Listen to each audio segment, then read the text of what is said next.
నమస్తే అండి అందరికీ. అందరూ బాగుండాలి, అందరిలో మనం ఉండాలి.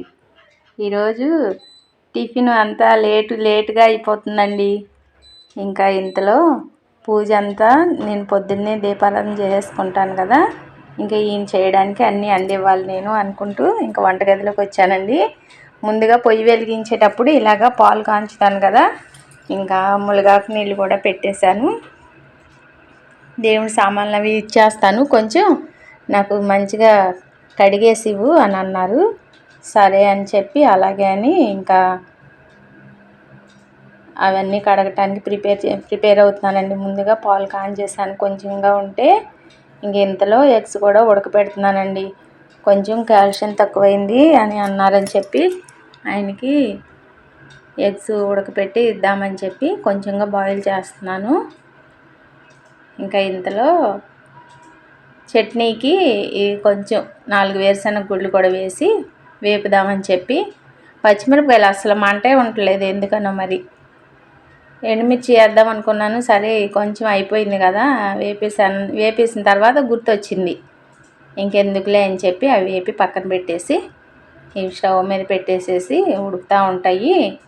ఇంతలో దేవుడి సామాన్లు కడగమన్నారు కదా, కడిగేసి ఇచ్చేద్దాము అని అనుకుంటూ వేపుతున్నాను. కొంచెం సోఫాలో కవర్స్ అవన్నీ క్లాత్లు ఈరోజు ఉతకాలనుకుంటున్నాను. ఇంకా సరే ఈ బొప్పాస్కాయ కూడా కొయ్యమని చెప్పారు. చెట్టుదే కదండి, మంచిగా 2 రోజులకు ఒక్కాయ రోజుకొక్కాయ అలాగా వస్తుంది, చాలా బాగుంటున్నాయండి. తల ఒకటి ఇచ్చి మళ్ళీ మేము కూడా తింటున్నాము. ఎందుకంటే నాకు ఇరుగు పొరుగు ఇస్తూ ఉంటారు, నేను తీసుకుంటూ ఉంటానండి ఏది ఇచ్చినా. అలాగే నా దగ్గర ఉన్నది కూడా ఇస్తానన్నమాట. మనం ఇచ్చింది ఎవరికైనా వాళ్ళు తీసుకుంటారు, వాళ్ళు ఇచ్చింది నేను తీసుకుంటానండి. ఆ గుణం అనేది ఎప్పుడూ ఉండాలని చెప్పి అంటూ ఉండేది మా అమ్మ. మన దగ్గర ఉన్నది పెట్టాలి, ఎదుటి వాళ్ళు ఇచ్చింది మనం తీసుకోవాలి అని. ఇంకా అదే అలవాటు ఫాలో అవుతాను నేను. ఇక ఇంతలో కోసేసి అక్కడ పెట్టేస్తే కృష్ణయ్యకి నైవేద్యంగా పెట్టి మేము కూడా తీసుకుందామని చెప్పి పక్కన పెట్టేశానండి. కోసి ఆ ముక్కేమో కింద పడింది అవతలకని చెప్పి కొంచెం కలపలేదు వీటిలో. ఇంకా ఇంతలో దేవుడి సామాన్లు అవి ఇచ్చేస్తున్నారు ఈయన, తోమేసి ఇచ్చేస్తాను నేను పొద్దున్నే ఒక దీపారాధన వరకే చేసుకుంటాను కదా, ఈయన మళ్ళీ కొంచెం పొద్దెక్కిన తర్వాత అన్నీ ఇలాగ శుభ్రం చేయించేసి మంచిగా అలంకరణ అది చేస్తారు. ఒక్కొక్కసారి నేను చేస్తాను, ఎలా వీలుని బట్టి అలా చేస్తామండి. కానీ పూజ అనేది మాత్రం చేయాల్సిందే, ఏ రోజైనా ఏ పూటైనా పూజ అనేది మాత్రం చేయాల్సిందే. చాలా ప్రశాంతంగా ఉంటుందండి పూజ చేసుకుంటే. అదే నేను చెప్తున్నాను, ఎవరికైనా అవకాశం ఉన్నంతలో వదులుకోవద్దు. ఈ అవకాశాన్ని, దేవుడి దగ్గర దీపారాధన చేసుకునే అవకాశాన్ని ఎవరూ వదులుకోవద్దండి. చిన్న దీపారాధన, ఒక్క దీపం పెట్టుకున్నా చాలండి, మనసుకి ఎంతో హాయిగా మనశ్శాంతిగా ఉంటుంది. మనకు భగవంతుడు ఇచ్చిన 24 గంటల్లో 2 నిమిషాలన్నా భగవంతుడి గురించి ఆయన ముందర కూర్చోవాలి అని చెప్తున్నారు కదా, అందుకోసమని చెప్పి ఏదో ఒక చిన్న మాటగా, నాకు తెలిసిన మాటగా ఇలా చెప్తున్నానండి. సబ్స్క్రైబ్ చేయండి, లైక్ చేయండి, షేర్ చేయండి. మన ఛానల్కి కొత్తగా వచ్చి ఎవరైనా చూస్తున్నట్లయితే ప్లీజ్ సబ్స్క్రైబ్ చేయండి. మరీ చెప్తున్నానని అనుకోవద్దు. మీ అందరికీ, నన్ను ఎంతగానో ఆదరిస్తున్న మీ అందరికీ కూడా పేరు పేరున ధన్యవాదాలు చెప్తున్నానండి. అందరికీ మరీ చెప్తున్నాను. ఇంకా వీడియో మొత్తంగా చూడండి, నేను ఎలాగ వంట చేశాను, ఏం చేశాను అనేది మీకు అర్థమవుతుంది కదా. ఇంకా ప్రతిరోజు చెప్పిందే చెప్పి చెప్తున్నానని అనుకోవద్దండి. ఇంకా ఇంతలో టిఫిన్కి ఏర్పాటు చేసుకుంటానే ఇది ఒక 20 రోజుల పైన అయిపోయిందండి. ఇదంతా కొంచెం కబోర్డ్ గ్రిల్లు శుభ్రం చేయాలని చెప్పి గంటెలు, స్పూన్స్ అన్నీ పెట్టుకుంటూ ఉంటాను కదా. సరే ఒక రేఖ వరకు శుభ్రం చేసుకుందామని చెప్పి కొంచెంగా మీకు షేర్ చేద్దామని చెప్పి చూపిస్తున్నాను. ఇలాగ ఎప్పటికప్పుడు క్లీన్ చేసేసుకుంటే ఏమైనా బొద్దింకలు అట్లా అసలు బొద్దింకలు రావండి. రాకుండానే నేను చాలా జాగ్రత్త చేస్తాను అన్నీ. ఒకవేళ వచ్చినా కూడా మనకు శుభ్రంగా ఉండటానికి అవి ఉండవండి. శుభ్రంగా ఉంటే బొద్దింకలు అనేవి చేరవు కదా. ఎప్పటికప్పుడు ఇలాగ శుభ్రం చేసుకుంటాను. నేను అడుగున ఇవి పేపర్స్ కూడా ఏమి వేయనండి. ఇలాగే మంచిగా పొడిగానే ఉన్న వస్తువులే పెడతాను. అందుకని చెప్పి పేపర్స్ అలాంటివి ఏమీ వేయను. ఎప్పటికప్పుడు ఇలాగా శుభ్రంగా తుడిసేస్తానండి. ముందుగా ఒక తడి క్లాత్తో తుడిసి తర్వాత పొడి క్లాత్ పెట్టి తుడిసేస్తాను, నీట్గా ఉంటుంది. ఇంకా రోజుకు ఒక అలమారు చొప్పున అలాగా చేసుకుంటూ ఉంటాను. అన్నీ ఒకేసారి చేసుకోలేకపోయినా ఇంక ఇదిగోండి పూజ చేసేసారు ఈయన. ఇంకా టిఫిన్ పెట్టి ఇచ్చేసేద్దామని చెప్పి కొంచెంగా రాత్రి నానబెట్టిన డ్రై ఫ్రూట్స్ అవి ఉంటే తింటున్నారు. ఇంతలో ఇవి చిరుధాన్యాల పిండితోని దోశలు వేసానండి. అచ్చంగా ఆ పిండే కలిపి దోశలు వేసి కొంచెంగా ఈ బొప్పాయి ముక్కలు కూడా ఇచ్చేసి బాయిల్ చేసిన కోడిగుడ్డు ఉంది కదండి, అది కూడా పెట్టేశాను. ఇంకా తినేసి వెళ్ళిపోతారు. అలాగే ఈ కొంచెం చలవ చేస్తాయి కదా ఖర్జూర వాటరు, అందుకని చెప్పి తల గ్లాసు తాగుతామండి. ఇవి ఉన్నాయి. ఇంకా ఎందుకులే అలాగే పక్కన పెడితే పక్కన పెట్టినట్టే ఉంటాయని చెప్పి నీళ్ళల్లో నానబెట్టేసి నైటు ఇలాగ తల గ్లాసు తాగితే శరీరానికి ఎంతో చలవండి. ఒంట్లో వేడి అనేది కూడా తగ్గుతుంది. ఇంకా అందుకని చెప్పి ఇలా చేస్తున్నాను. ఇంకెంతలో ఆయనకి టిఫిన్ కూడా ఇచ్చేసేసాను. ఇంకా తినేసి ఆయన డ్యూటీకి వెళ్ళిపోతారండి. మధ్యాహ్నానికి వచ్చేస్తారు భోజనానికి. ఈలోపు బట్టలు అన్నీ ఉతికేసేసుకుందాము, వంట అనేది తర్వాత చేసుకోవచ్చు అని చెప్పి సోఫా కవర్లు ఉతికి నెలపైనే అవుతుందండి. పెద్దగా మాపేం ఉండదులేండి, మా ఇంట్లో చిన్నపిల్లలు అట్లా ఏమి ఉండరు కదా, అందుకని నెలకు ఒకసారి వాష్ చేస్తాను. నెలకు ఒకసారి ఎప్పుడు ఇంకా మధ్యలో ఎవరైనా చుట్టాలు అలా వచ్చి ఒక రోజు అలా ఉన్నా కూడా తర్వాత మళ్ళీ వాష్ చేస్తాను అలాగనమాట. అంతేగాని మామూలుగా చిన్నపిల్లలు ఎవరు ఉండరని ఎక్కువగా వాష్ చేయను. తొక్కేది ఎక్కువ యూజ్ చేసేది ఏమి ఉండదు కదా. ఇదిగోండి ఉతికేసాను. ఇంకా ఉతికేటప్పుడు ఏమి చూపించలేదులేండి. ఇంకా బట్టలన్నీ ఉతికేసాను. ఇవన్నీ కూడా పైకి తీసుకెళ్ళి ఆరేసేయాలి. ఇంతలో నీళ్లు వదులుతూ ఉంటాయి అని చెప్పి ఉతికి ఇలా పెట్టి గిన్నెలు కూడా కడిగేశాను.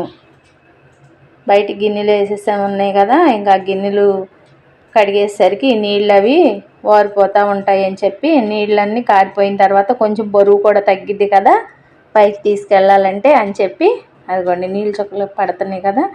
ఇంకా గోడమట పల్చగా అక్కడక్కడ నాచు పట్టినట్లుగా అనిపిస్తుంది.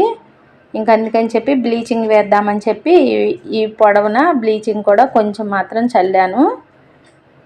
అదిగోండి బ్లీచింగ్ కనిపించట్లేదు కదా, బ్లీచింగ్ వేసానండి లైట్గా. అదంతా పాకుడు కొంచెమేనని వదిలేస్తే మొత్తంగా అయిపోతుంది. ఇంకా పైకి వెళ్ళి బట్టలన్నీ ఆరేసి వచ్చి స్నానం చేసి ఇక వంటగదిలోకి వచ్చానండి. వంట చేయాలి కదా అని చెప్పి మసాలాకి ప్రిపేర్ చేస్తున్నానండి. కొంచెం 4 జీడిపప్పులు, ఒక ఉల్లిపాయ, ఒక టమాటా, పచ్చిమిర్చి, అల్లం వెల్లుల్లిపాయ వేసి మసాలాకి ప్రిపేర్ చేస్తున్నాను. ఏం కూర అంటే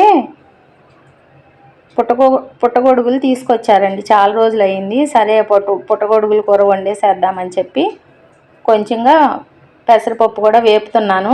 పప్పు టమాటా చేయమన్నారని. ఇంకా కూర వండాను అనుకోండి, ఇప్పుడు సాయంత్రం చపాతీలకు కూడా కర్రీ ఉంటుందిలే అని చెప్పి ఇక ఆ కూర కూడా వండేస్తున్నాను. మొన్న ఆదివారం వండుదాం అనుకున్నాను కానీ సరే ఇక మేము లేం కదా ఆదివారం అని చెప్పి ఇక వండలేకపోయాను. కొంచెంగా ఇలాగ మంచిగా వాష్ చేసేసుకుని కొంచెం సేపు బాయిల్ చేసుకోవాలండి. కొంచెంగా లైట్గా ఉప్పు పసుపు వేసుకుని ఇలా బాయిల్ చేస్తున్నాను.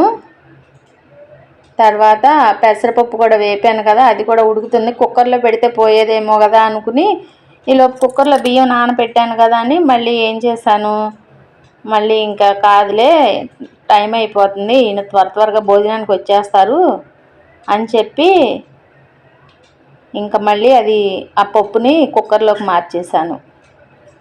ఇంతలో ఇది ఇలా ఉడుకుతూ ఉంది.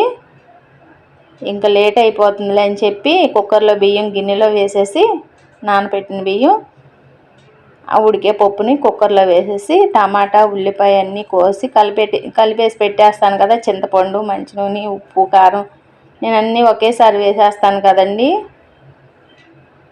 ఇంకా అలాగే చేసి పెట్టాను అన్నమాట. చాలా అంటే చాలా బాగుంటుందండి. ఈరోజు కందిపప్పు ఏం కలపలేదు, ఒక్క పెసరపప్పుతోనే వండాను.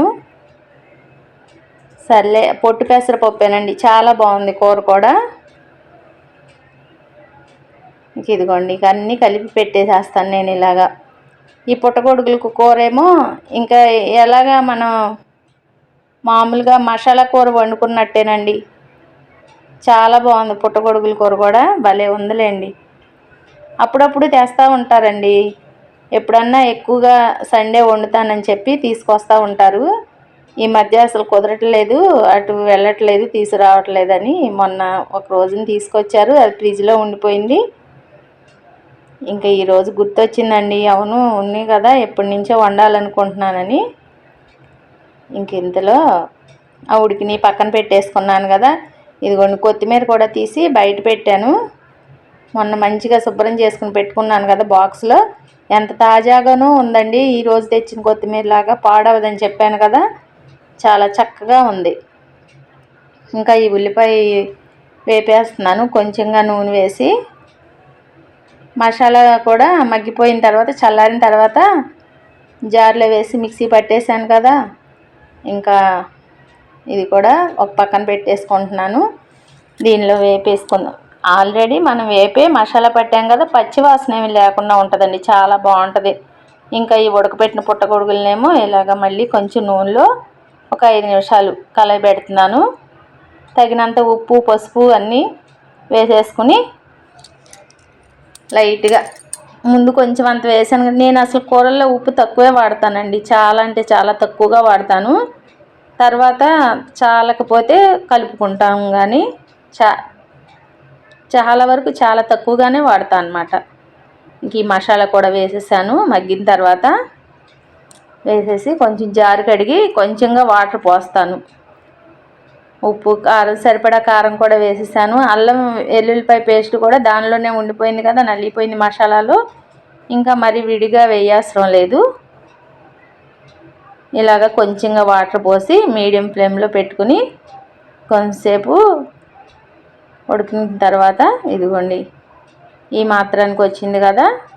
ఇప్పుడు లాస్ట్లో కొంచెంగా పొడి మసాలా కూడా వేసేసుకున్నాను. చాలా బాగుందండి కూర. కొంచెంగా కొత్తిమీర కూడా ఇలా చల్లేసేసుకున్నాను. కొత్తిమీర ఉంటే అన్ని కూరల్లోకి వేస్తానండి, చాలా బాగుంటుంది కదండి కొత్తిమీర. ఇష్టం లేని వాళ్ళు ఎవరు ఉండరు. మా అమ్మాయికి అయితే ఎంత ఇష్టమో కొత్తిమీర అంటే.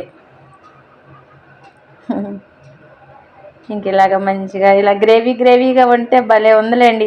సాయంత్రం చపాతీలో కూడా సరిపోతుందిలే. ఇక మళ్ళీ వేరే కూర ఏం వండేది లేదని ఆలోచించుకుంటా ఇంకా కూర దగ్గర పడిపోయిందండి.